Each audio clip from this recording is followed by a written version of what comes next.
ओंकारं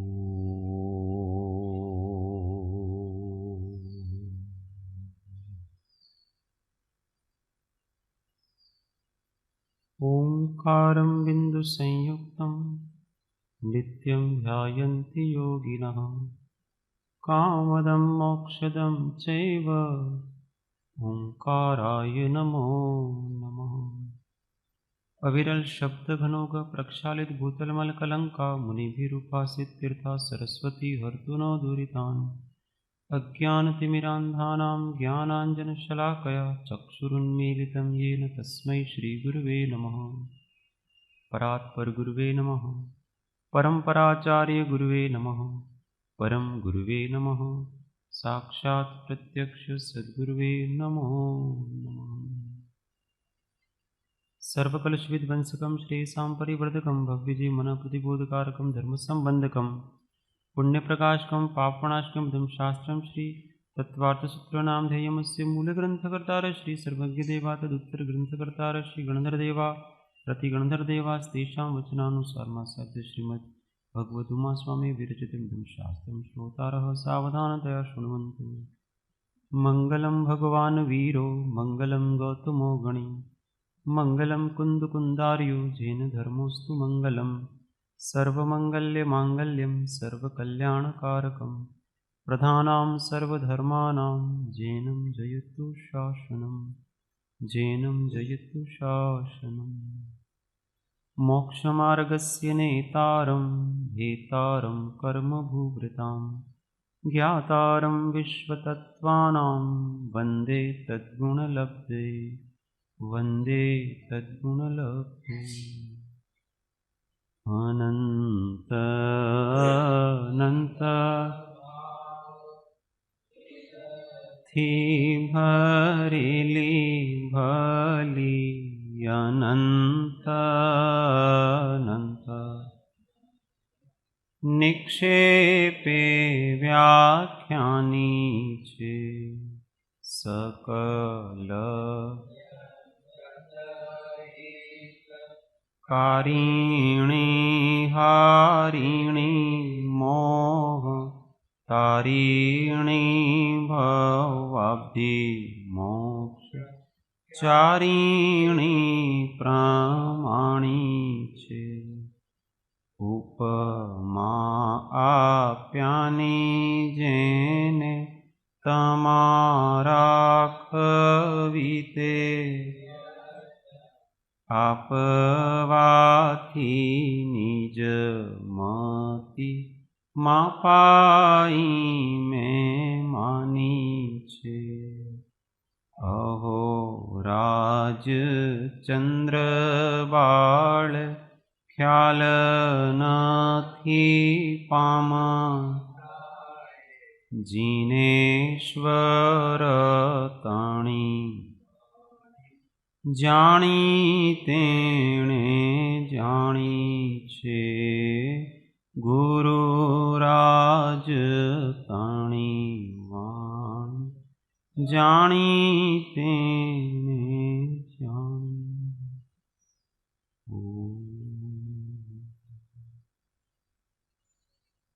जय चंद्र।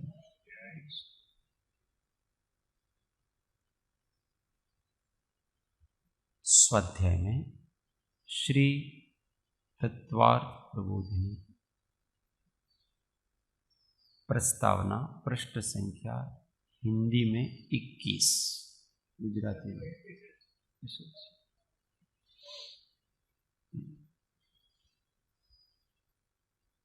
उपयोग की बात चल रही है। उपयोग दो प्रकार का होता है, एक ज्ञानोपयोग और एक दर्शन। जो विशेष को विषय करता है वो ज्ञानोपयोग, जो सामान्य को विषय करता है वो दर्शन। फिर वो भी दो दो प्रकार के हैं। ज्ञानोपयोग भी दो प्रकार का है, एक ज्ञान सामान्य और एक ज्ञान विशेष। जीव के अंदर जो जानने का स्वभाव मात्र है उसका नाम ज्ञान सामान्य है। और जीव के द्वारा पदार्थ को न्यूनाधिक रूप से जो विषय किया जाता है वो ज्ञान विशेष। यहां तक अपनों ने पढ़ा था। ज्ञान सामान्य के कोई भेद नहीं है, ज्ञान विशेष के 5 भेद हैं। मति ज्ञान, श्रुति ज्ञान, अवधि ज्ञान, मनःपरि ज्ञान और केवल ज्ञान के भेद से 5 प्रकार का ज्ञान विशेष। अब आगे जीव की पदार्थ की सत्ता सामान्य को ग्रहण करने की सहज पारिणामिक शक्ति का नाम दर्शन सामान्य है। दर्शन के भी 2 भेद हैं, एक दर्शन सामान्य और एक दर्शन विशेष। दर्शन सामान्य क्या है? तो जीव की पदार्थ की सत्ता को विषय करने की जो शक्ति है, स्वभाव है, उस स्वभाव मात्र का नाम दर्शन है, दर्शन शक्ति। दर्शन विशेष क्या है? तो पदार्थ को विषय, उसकी सत्ता को विषय करना, ये दर्शन विशेष। विषय करने की शक्ति, ये दर्शन सामान्य। विषय करना, इसको कितना विषय करना, क्या, ये सारा।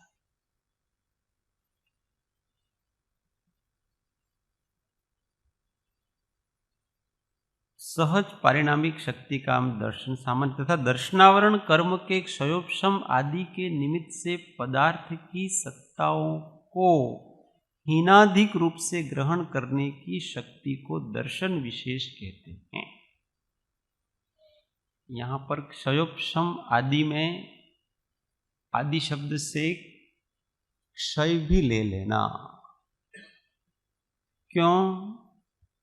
क्योंकि जो दर्शनावरण के जो भेद हैं, कितने भेद हैं? तो यहां बताए दर्शन, चक्षु दर्शन, अचक्षु दर्शन, अवधि दर्शन और केवल दर्शन। तो चक्षु दर्शन, अचक्षु दर्शन और अवधि दर्शन ये तो दर्शनावरण के क्षयोपशम से होते, और केवल दर्शन दर्शनावरण के क्षय से होता। अब ये चक्षु दर्शन, अचक्षु दर्शन क्या है? कौन बताएगा? चक्षु दर्शन किसको कहते हैं?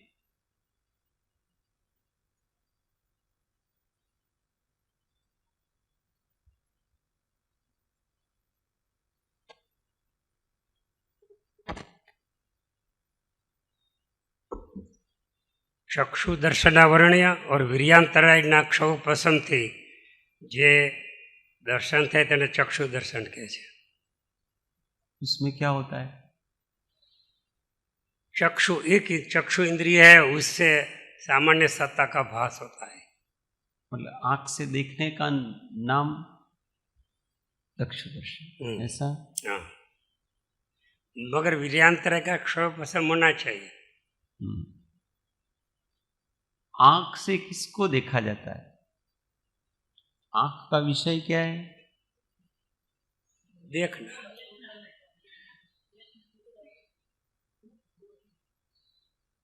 आंख से कलर को देखा जाता है, वर्ण, तो वर्ण को देखा जाता है। हाँ हाँ। तो वो जो वर्ण हम देख रहे हैं, अभी जैसे मैंने कहा कि ये पीले कलर का है, वो सामने पट्टी है वो, ठीक है, तो वो दर्शन है। मैं उस पीले कलर को देख रहा हूं, तो उसको चक्षु दर्शन कहेंगे कि नहीं? चक्षु विशेष। मैं पीले कलर को देख रहा हूं, तो वो तो वर्ण का ज्ञान हुआ। हाँ। और दर्शन क्या?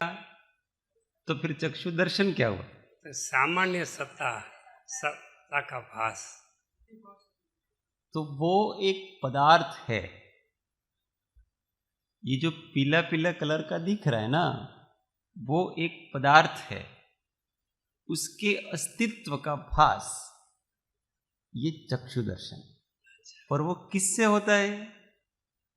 चक्षु दर्शनावरण कर्म के क्षयोपशम के निमित्त से, इसलिए उसको चक्षु दर्शन। वहां कोई रंग नहीं दिखेगा। पीले कलर का हमने ज्ञान किया, पर पीला कलर वाला कोई पदार्थ तो है कि नहीं? उसकी कोई सत्ता तो है कि नहीं? उस पदार्थ मात्र का, उसकी सत्ता का जिसके कारण से अवभाषण हुआ, वो चक्षु दर्शन है। और वो किससे हुआ?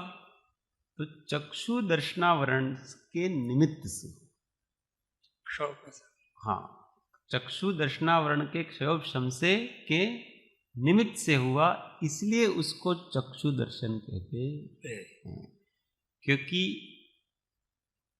आंख की जो दर्शनेंद्रिय की शक्ति है, उस दर्शनेंद्रिय की जो शक्ति है, उस शक्ति से सत्ता का अवभाषण जो होता है, उसको चक्षु दर्शन कहते हैं। उसी प्रकार से अचक्षु दर्शन। तो आंख के अलावा बाकी जितनी इंद्रियां हैं और मन है, उनकी भी अपनी अपनी शक्ति है, जानने देखने की शक्ति है अपनी। तो उनके क्षयोपशम के निमित्त से जो वस्तु का अवभाषण होता है, जैसे आंख के सिवाय एक स्पर्शन इंद्रिय, ठीक है, स्पर्शन इंद्रिय से स्पर्श का ज्ञान होता है। कि जैसे ही मैंने उंगली लगाई थी ठंडा, ये जो ठंडे का ज्ञान हुआ, ये क्या है? दर्शन है कि ज्ञान? विज्ञान। ये तो ज्ञान, ये ठंडा। परंतु ये ठंडा कोई पदार्थ होना चाहिए। ठंडा, ये तो उसके गुण पर्याय हैं, ठंडक तो उसकी, पर ठंडा भी कोई पदार्थ होना चाहिए ना, क्योंकि पदार्थ ही ठंडा होता है। तो ये जो पदार्थ है, ये कोई पदार्थ है। इस प्रकार का स्पर्शन जो दर्शनावरण कर्म है ना, उसके क्षयोपशम के निमित्त से उसकी सत्ता का अवभाषण, उस पदार्थ का। ठंडा जिसका स्वभाव है, ऐसा एक पदार्थ है, उसका जो अस्तित्व है, उस पदार्थ मात्र का जो ज्ञान किया, वो किसने किया? इस अचक्षु दर्शन ने किया। जैसे हमने कोई वस्तु चखी, तो हमको मीठी लगी। वो मीठा क्या है? उसका पुद्गल का एक गुण है। पर वो मीठा जिसका गुण है, ऐसा कोई पदार्थ है सत्तावान, उस सत्ता का अवभाषण होना, वो किससे होगा? रसनेन्द्रिय जो दर्शनावरण है, उसके क्षयोपशम के निमित्त से, उसके निमित्त से होगा। उसी प्रकार से चारों इंद्रियों का ज्ञान और मन, उसी प्रकार से मानस दर्शन होता है। मानस दर्शन क्या होता है? कि मन से जो जो भी हम ज्ञान कर सकते हैं, जैसे हमने मन से किसी वस्तु का ज्ञान किया, ऐसा सोचा। क्या सोचा हमने मन से?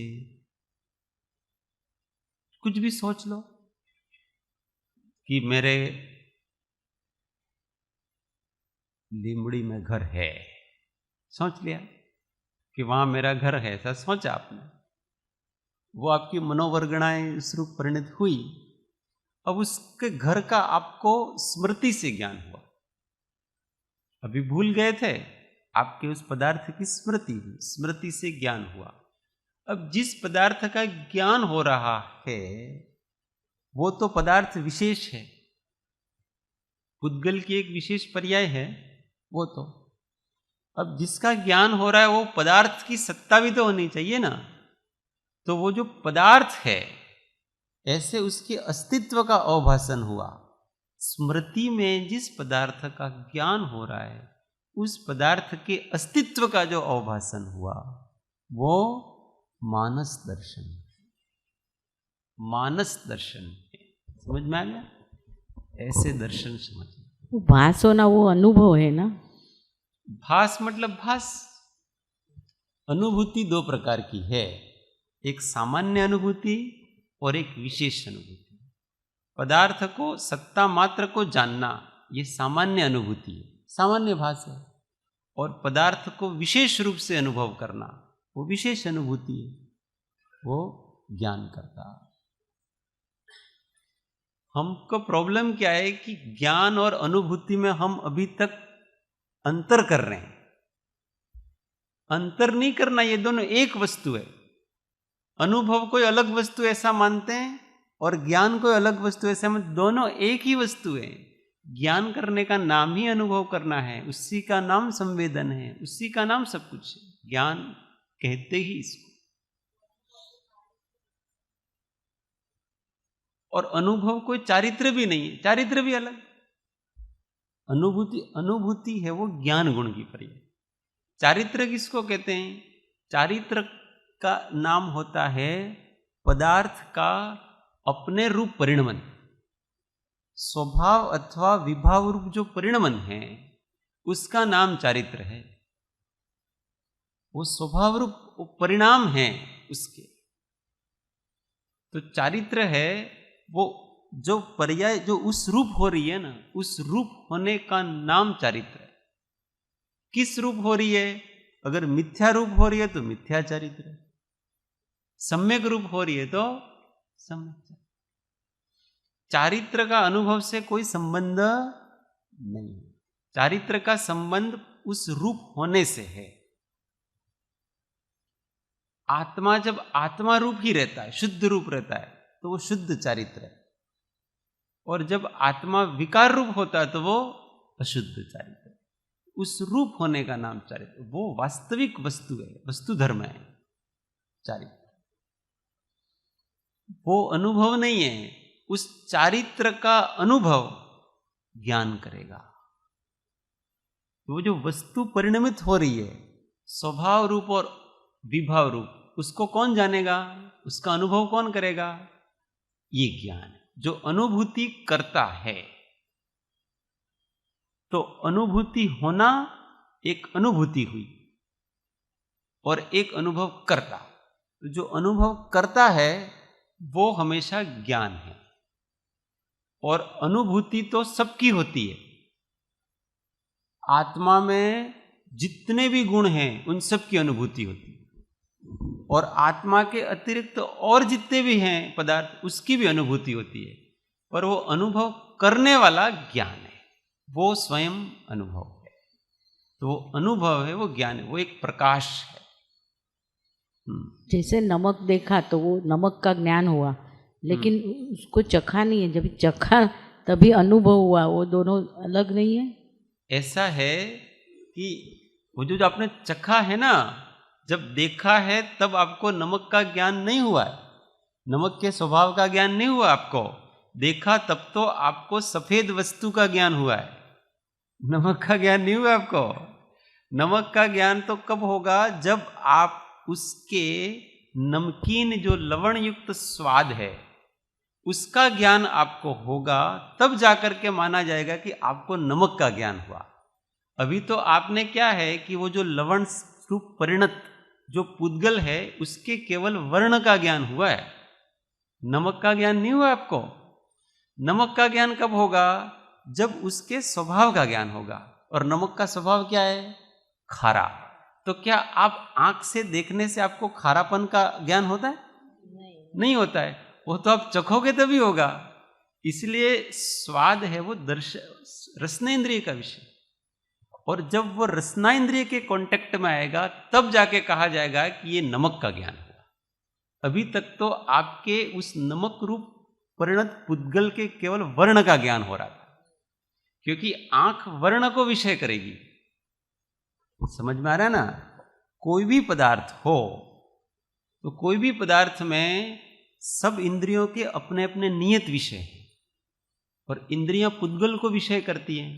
तो प्रत्येक पुद्गल में स्पर्श भी होता है, रस भी होता है, गंध भी होती है और वर्ण भी होता है।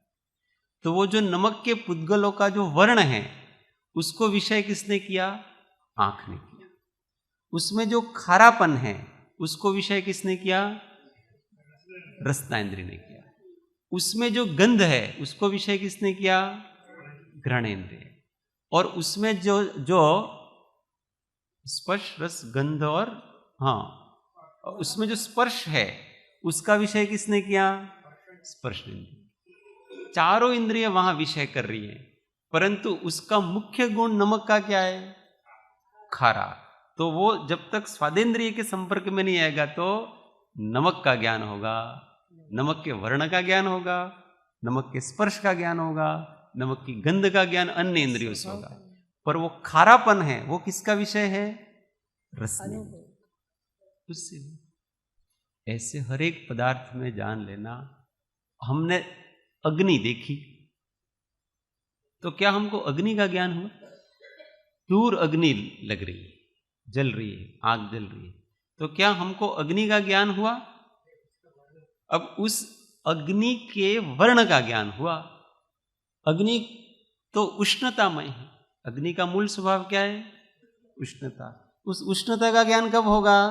जब आपके स्पर्शनेन्द्रिय के वो प्रभाव क्षेत्र में, संपर्क क्षेत्र में आएगा तब।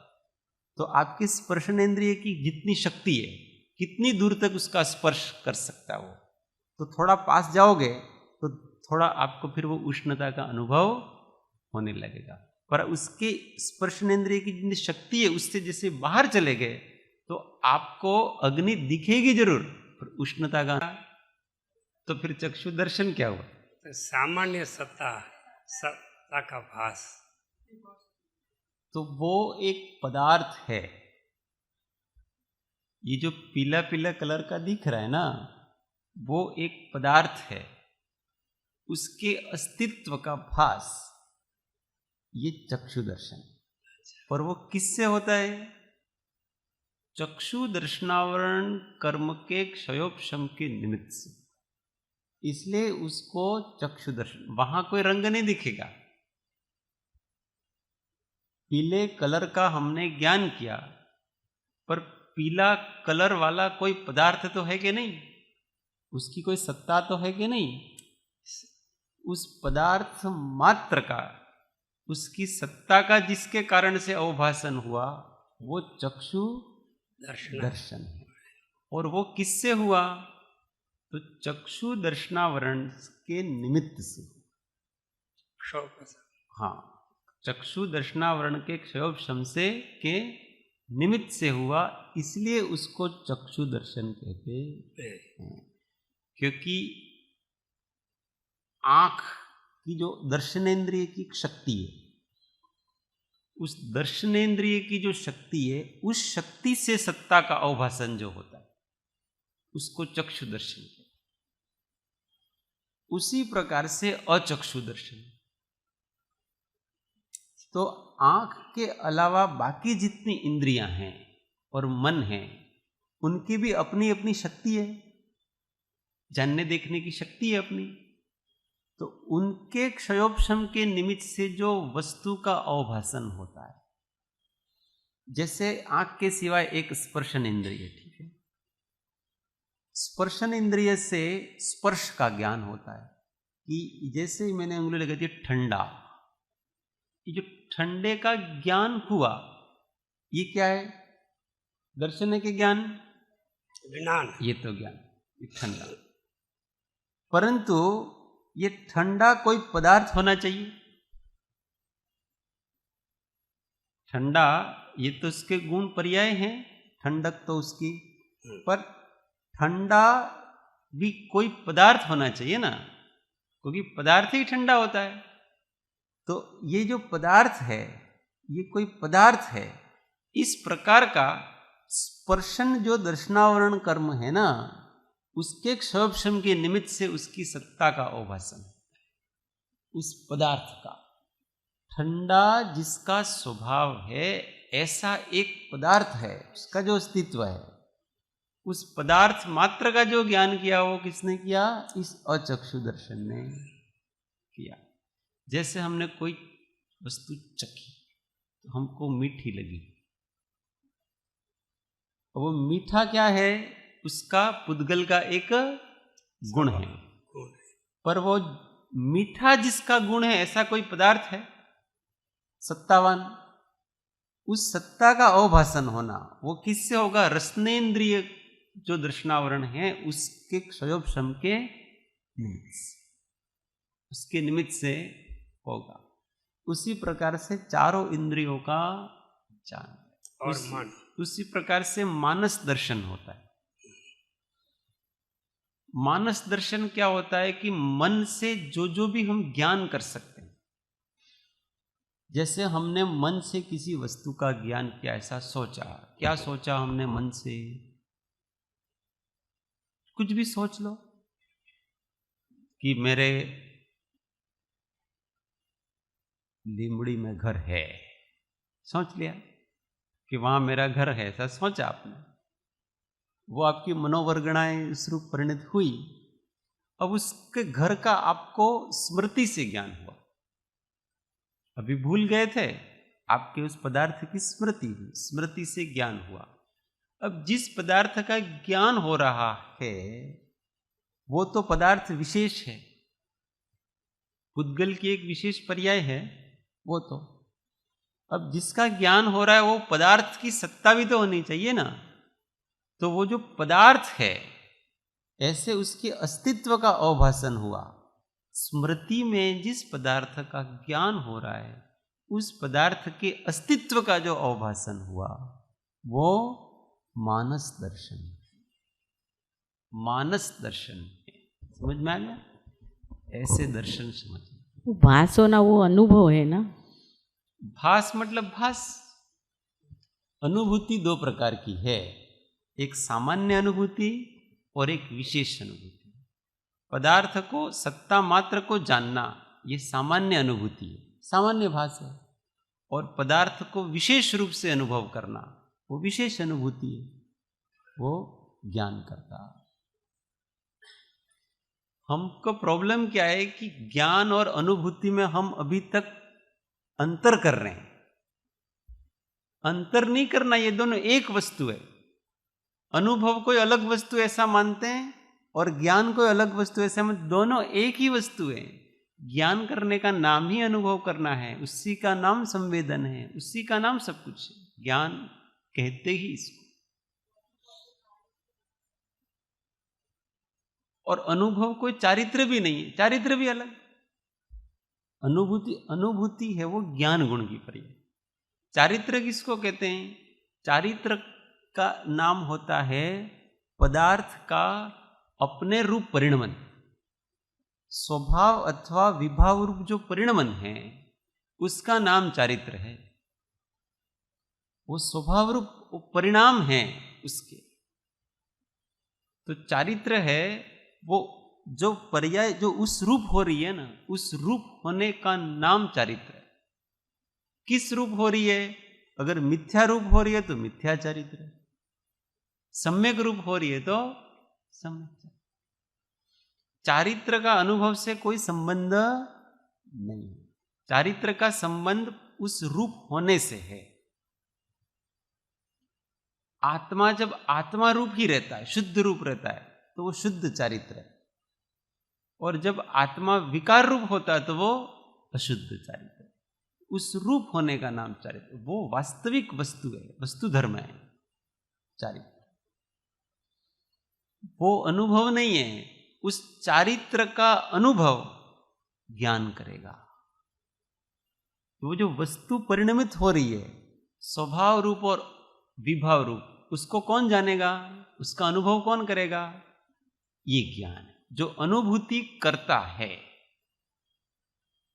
तो अनुभूति होना एक अनुभूति हुई और एक अनुभव करता। तो जो अनुभव करता है वो हमेशा ज्ञान है। और अनुभूति तो सबकी होती है। आत्मा में जितने भी गुण हैं उन सब की अनुभूति होती है। और आत्मा के अतिरिक्त और जितने भी हैं पदार्थ, उसकी भी अनुभूति होती है। पर वो अनुभव करने वाला ज्ञान है, वो स्वयं अनुभव है। तो वो अनुभव है, वो ज्ञान है, वो एक प्रकाश है। जैसे नमक देखा तो वो नमक का ज्ञान हुआ, लेकिन उसको चखा नहीं है। जब चखा तभी अनुभव हुआ, वो दोनों अलग नहीं है। ऐसा है कि वो जो आपने चखा है ना, जब देखा है तब आपको नमक का ज्ञान नहीं हुआ है, नमक के स्वभाव का ज्ञान नहीं हुआ आपको। देखा तब तो आपको सफेद वस्तु का ज्ञान हुआ है, नमक का ज्ञान नहीं हुआ आपको। नमक का ज्ञान तो कब होगा, जब आप उसके नमकीन जो लवण युक्त स्वाद है उसका ज्ञान आपको होगा, तब जाकर के माना जाएगा कि आपको नमक का ज्ञान हुआ। अभी तो आपने क्या है कि वो जो लवण रूप परिणत जो पुद्गल है उसके केवल वर्ण का ज्ञान हुआ है, नमक का ज्ञान नहीं हुआ आपको। नमक का ज्ञान कब होगा, जब उसके स्वभाव का ज्ञान होगा। और नमक का स्वभाव क्या है, खारा। तो क्या आप आंख से देखने से आपको खारापन का ज्ञान होता है? नहीं होता है, वो तो आप चखोगे तभी होगा। इसलिए स्वाद है वो रसनेन्द्रिय का विषय, और जब वो रसनाइंद्रिय के कांटेक्ट में आएगा तब जाके कहा जाएगा कि ये नमक का ज्ञान हुआ। अभी तक तो आपके उस नमक रूप परिणत पुद्गल के केवल वर्ण का ज्ञान हो रहा था, क्योंकि आंख वर्ण को विषय करेगी। समझ में आ रहा है ना? कोई भी पदार्थ हो तो कोई भी पदार्थ में सब इंद्रियों के अपने अपने नियत विषय हैं, और इंद्रियां पुद्गल को विषय करती हैं। तो प्रत्येक पुद्गल में स्पर्श भी होता है, रस भी होता है, गंध भी होती है और वर्ण भी होता है। तो वो जो नमक के पुद्गलों का जो वर्ण है उसको विषय किसने किया? आंख ने किया। उसमें जो खारापन है उसको विषय किसने किया? रसनाइंद्रिय ने किया। उसमें जो गंध है उसको विषय किसने किया? घ्राणेन्द्रिय। और उसमें जो स्पर्श रस गंध और उसमें जो स्पर्श है उसका विषय किसने किया? स्पर्श इंद्रिय। चारों इंद्रिय वहां विषय कर रही है, परंतु उसका मुख्य गुण नमक का क्या है? खारा। तो वो जब तक स्वादेंद्रिय के संपर्क में नहीं आएगा तो नमक का ज्ञान होगा, नमक के वर्ण का ज्ञान होगा, नमक के स्पर्श का ज्ञान होगा, नमक की गंध का ज्ञान अन्य इंद्रियों से होगा। पर वो खारापन है वो किसका विषय है? रसनेन्द्रिय। उससे ऐसे हर एक पदार्थ में जान लेना। हमने अग्नि देखी तो क्या हमको अग्नि का ज्ञान हुआ? दूर अग्नि लग रही है, जल रही है, आग जल रही है, तो क्या हमको अग्नि का ज्ञान हुआ? अब उस अग्नि के वर्ण का ज्ञान हुआ। अग्नि तो उष्णतामय है, अग्नि का मूल स्वभाव क्या है? उष्णता। उस उष्णता का ज्ञान कब होगा? जब आपके स्पर्शनेन्द्रिय के वो प्रभाव क्षेत्र में, संपर्क क्षेत्र में आएगा तब। तो आपके स्पर्शनेन्द्रिय की जितनी शक्ति है, कितनी दूर तक उसका स्पर्श कर सकता है वो, तो थोड़ा पास जाओगे तो थोड़ा आपको फिर वो उष्णता का अनुभव होने लगेगा। पर उसके स्पर्शनेन्द्रिय की जितनी शक्ति है उससे जैसे बाहर चले गए तो आपको अग्नि दिखेगी जरूर, पर उष्णता का अनुभव होगा, क्योंकि वो स्पर्शनेन्द्रिय का विषय। समझ में आ रहा है? ऐसे उपयोग विषय कर। अब वो जो उष्णता अनुभव में आ रही है वो तो ज्ञान है, और वो जो उष्णता जिसका गुण है, ऐसा कोई पदार्थ है, उस पदार्थ के अस्तित्व का विषय करना ये दर्शन है। समझ में आ गया? ये दर्शन, ऐसा समझना, हर जगह ज्ञान दर्शन। एक प्रश्न है कि जो मन में स्मृति होती है उसको आपने अभी कहा ना कि क्या बोलते हैं, स्मृति उसको अचक्षु दर्शन में ही लिया जाता है। अचक्षु दर्शन में एक मानस दर्शन होता है, क्योंकि अचक्षु में 5 चीजें हैं। अच्छा। स्पर्श, रस, गंध, मतलब एक स्पर्शनेन्द्रिय है, आंख के सिवाय बाकी की 4 इंद्रियां, और एक मन।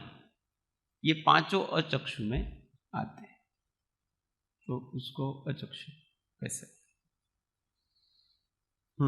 अभी दर्शन और ज्ञान में समझ में आ गया। इसमें बड़ा फिर बहुत लोगों को बहुत ऐसा होता है, दर्शन ज्ञान, देखने को दर्शन कहते हैं तो ज्ञान को ही दर्शन कहते हैं। देखना, दर्शन बहुत सूक्ष्म वस्तु है।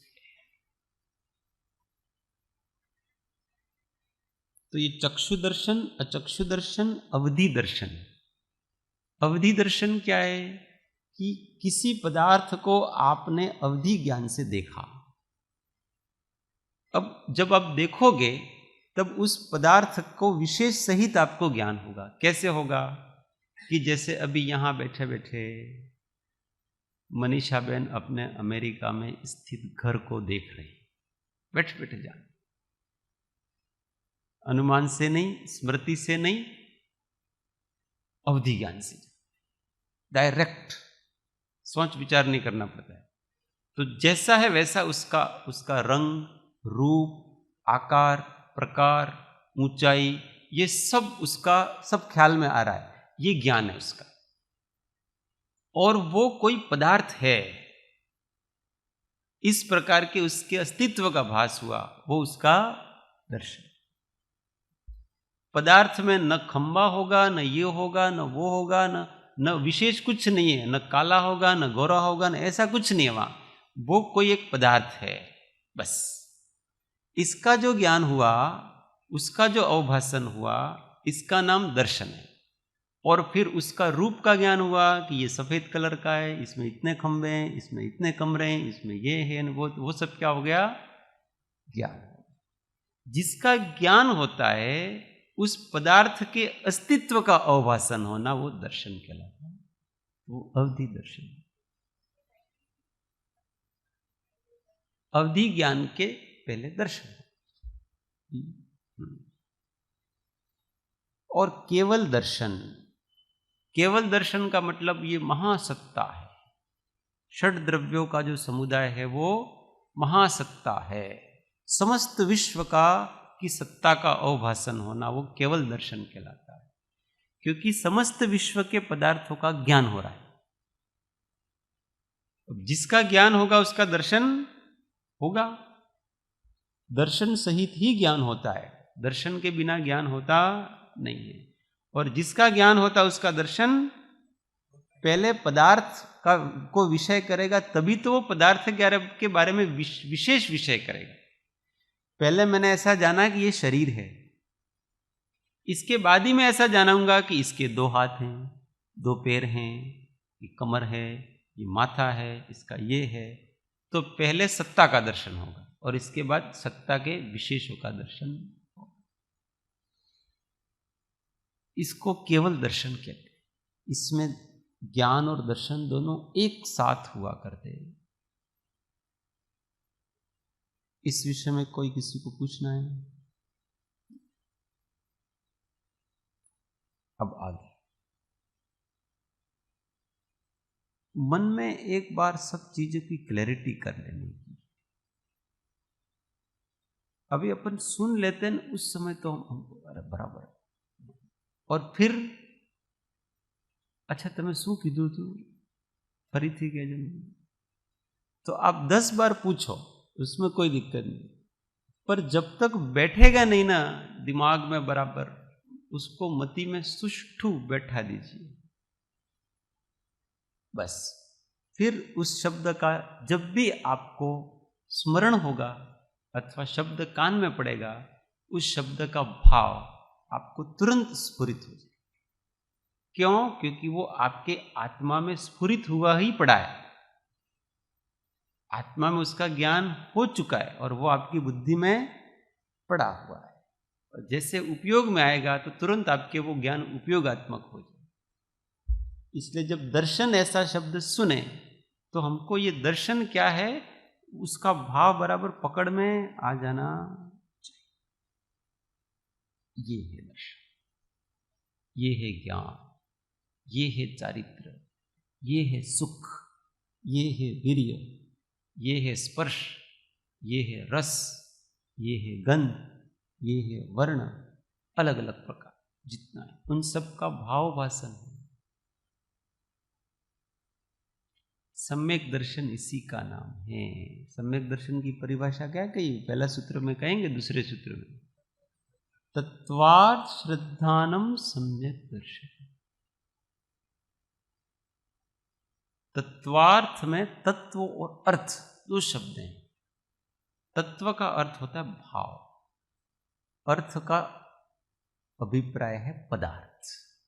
तो पदार्थ के भाव अर्थात स्वरूप का ज्ञान होना। अब हमारे पदार्थ का ज्ञान हो और पदार्थ के स्वरूप का ज्ञान नहीं हो तो पदार्थ का ज्ञान नहीं वत है, ऐसा माना ऊपर ऊपर।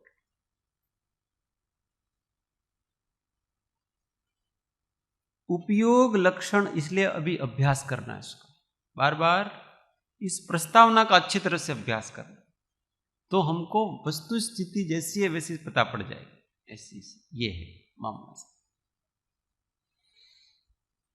इसलिए प्रस्तावना की परीक्षा दी है। उपयोग लक्षण वाला जीव अमूर्त स्वभावी है। अभी और लक्षण और आगे बताते हैं। स्पर्श, रस, गंध और वर्ण, इन 4 गुणों वाले पदार्थ की मूर्त संज्ञा है। जीव के स्वभाव में शीतादि स्पर्श, कटु आदि रस, दुर्गंध आदि गंध तथा कृष्ण आदि वर्ण नहीं है, इसलिए परमार्थ से जीव अमूर्त चैतन्य स्वभावी है।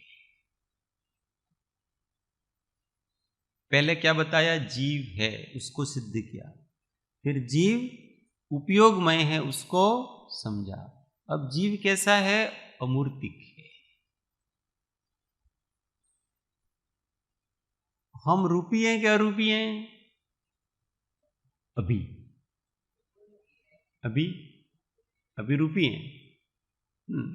अभी रूपी हैं सभी, दोनों है। अरे वाह, पर्याय की दृष्टि से रूपी हैं और द्रव्य की दृष्टि से अरूपी है। तो मैंने ये पूछा कि अभी अपन कौन है, तो आपने पूछा रूपी है। तो आप कौन हो? जीव हो कि जड़ हो? हाँ, अभी हम रूपी है या अरूपी है, ये बताओ आप, सीधी सट बात।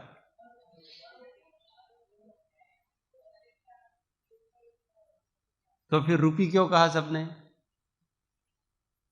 इसका मतलब जैसे ही मैं ऐसा शब्द आता है ना, हम ऐसा, तब तुरंत अपने शरीर का ही ख्याल आता है। हमारे रोम रोम में ऐसा बस चुका है ये चीज कि ये जो नाम और रूप है वही मैं हूं, इसके अतिरिक्त मेरा कोई अस्तित्व, ये ऐसा बस गया। बस इस मिथ्या बुद्धि को ही निकालना। बस 3 काल में कभी भी जीव मूर्तिक है ही नहीं। जो मूर्तिक है वो पुद्गल है। तो वो संसारी जीव हो कि सिद्ध जीव हो, परंतु वो है अमूर्तिक। अभी मूर्तिक इस कर्म के संबंध से, व्यवहार से कहा जाता है। क्या है? नहीं, कहा जाना अलग बात है और होना।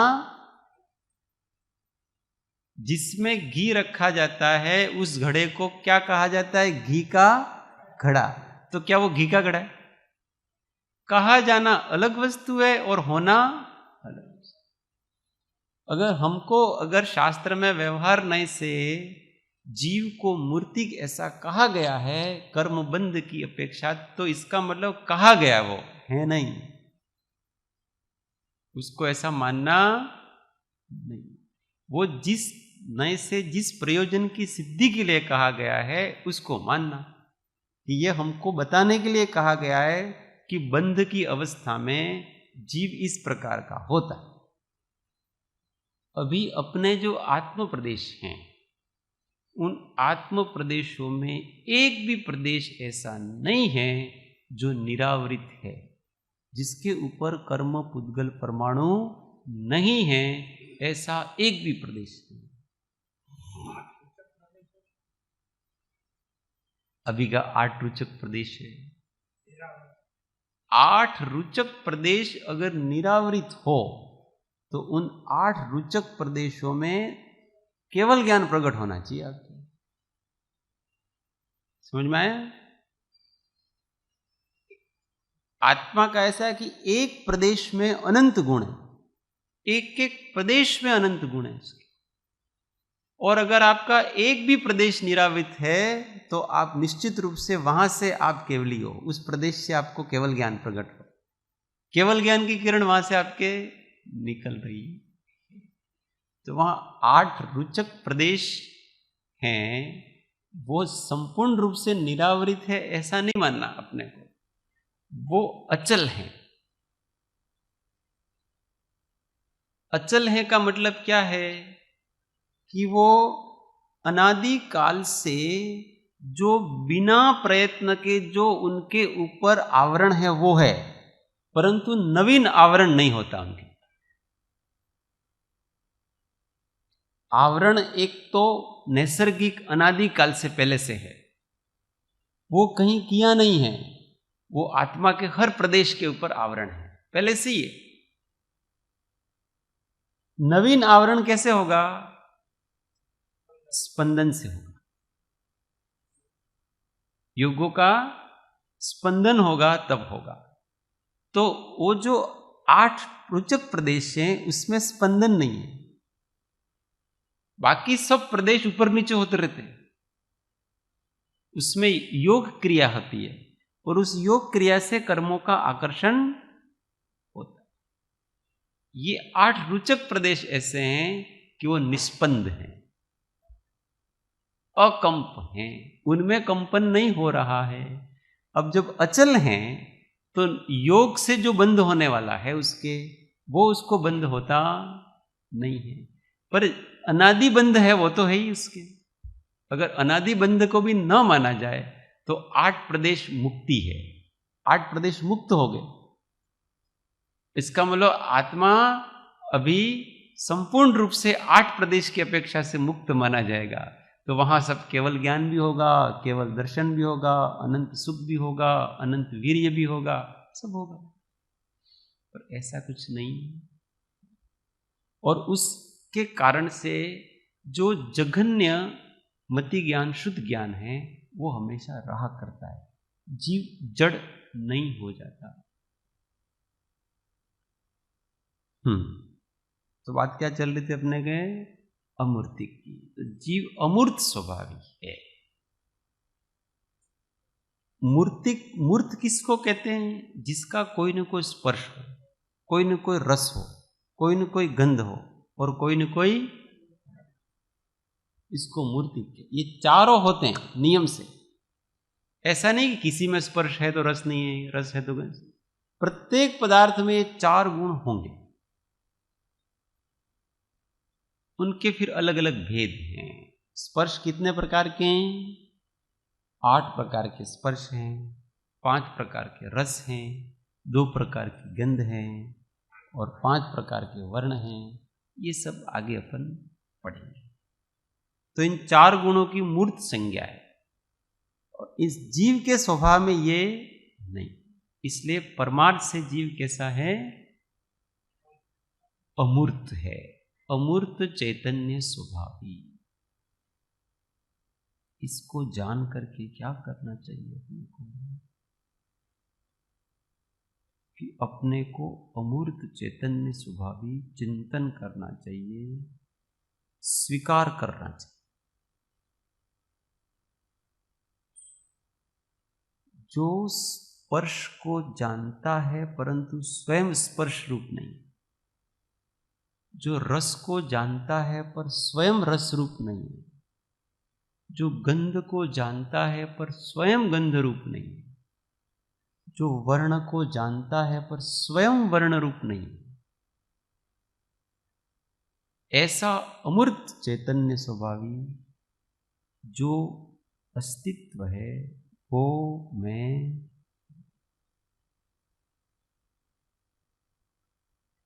अब जब ऐसा ज्ञान होगा तो हमको अपने शरीर के प्रति अभिमान होगा कि नहीं?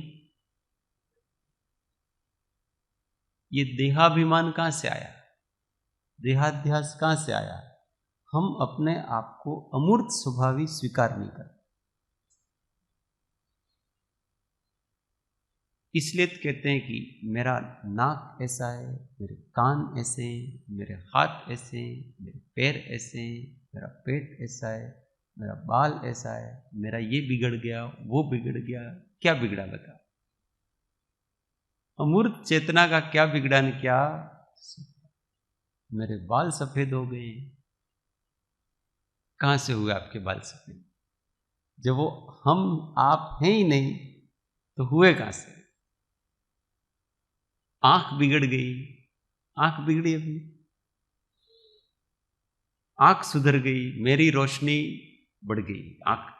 आंख की रोशनी होती, रोशनी कहीं आंख की होती तो उपकरण है बेचारे। रोशनी तो ज्ञान की है, ये तो खिड़कियां हैं बस। खिड़की होता है ना, अपने अंदर बाहर देखने की शक्ति है, परंतु अगर ये खिड़की बंद कर दें तो बाहर नहीं देख सकते। ऐसे ये रोशनदान है, 5 रोशनदान है अपने, उनके माध्यम से अपन बाहर का ज्ञान करते हैं। पर ज्ञान करने वाले ये नहीं है, ज्ञान में निमित्त हैं, इतना सा।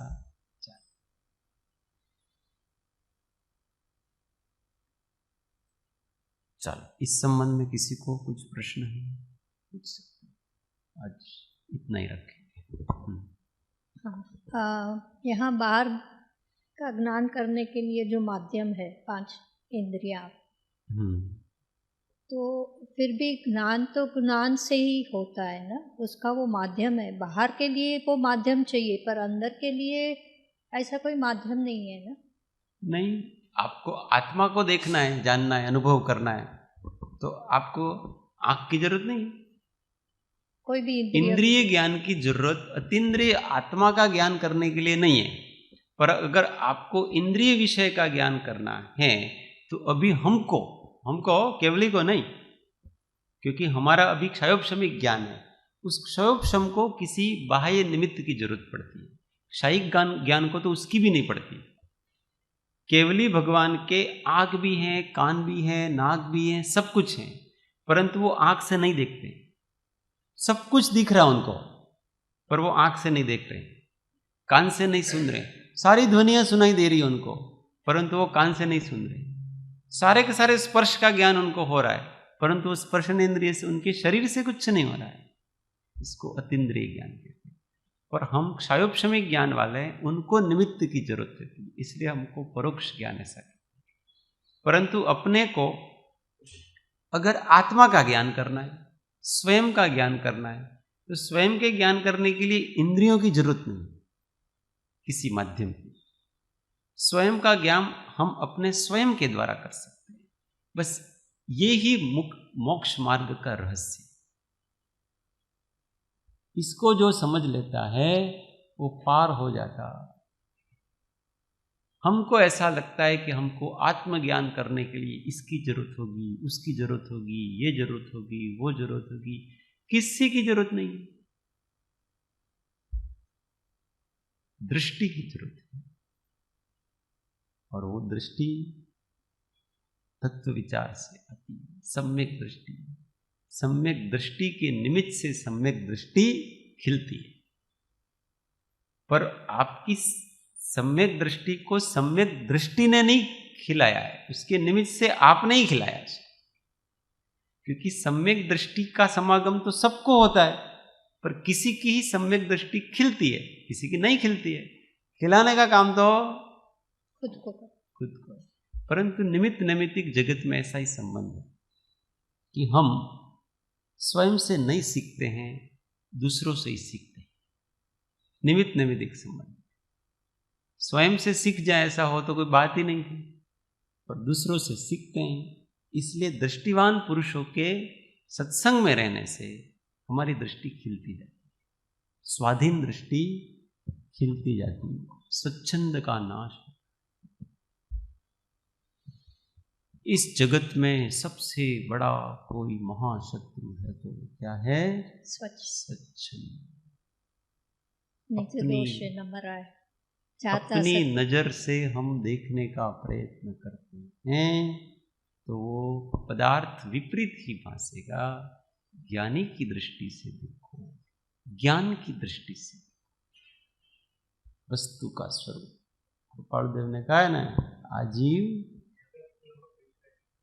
जगतना अभिप्राय थी वस्तुनो बोध पाम्यो छे, पण ज्ञानीना अभिप्राय अनुसार वस्तुनो बोध पाम्यो।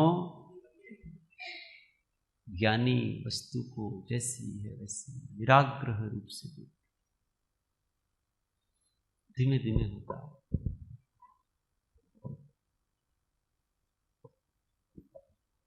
संत चरण आश्रय विना साधन कर्या अनेक, पार न तेथी पामियो उग्यो न अंश विवेक। सौ साधन बंधन थया रयो न कोई उपाय, सत साधन समझो नहीं त्यां बंधन शून्य। जा वाणी के ज्ञान से सुझे लो कालो, सो वाणी मस्तक नमो सदा देखूं दो। हे जिन वाणी भारती तो ही जपो दिन रेन, जो तेरा शरणा लहे सो पावे सुख चैन। देव भजो अरिहंत को गुरु सेवो निर्ग्रंथ, दया धर्म पालो सदा यही मोक्ष का फल। नौ नमस्कार। आत्म अनुसंधान।